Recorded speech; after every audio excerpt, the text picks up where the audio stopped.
Hi, and welcome to this tutorial on how to define custom filters on a filter slide in SparkControl. A custom filter can be defined via the Filter Definition window in the dashboard or Method Editor. In the Method Editor, open the Instrument menu and select the Filter option. I'm going to show the detailed filter definition in the dashboard. However, it works more or less the same in the Method Editor. In the dashboard, click on the Instrument tile and then press the Filter button.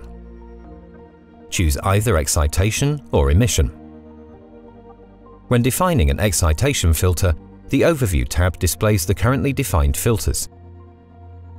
Select the appropriate position and enter the wavelength and bandwidth of the filter. In the description field, an optional description can be entered.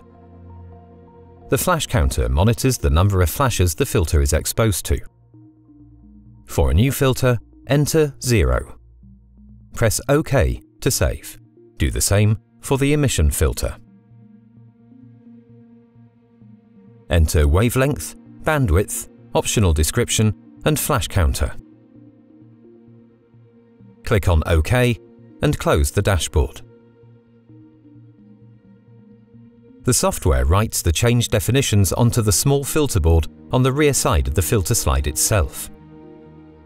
If you need any further help, please find detailed instructions in the manual or on the USB drive. Check out our other articles and videos on the Knowledge Portal, and please do not hesitate to reach out to our Helpdesk experts.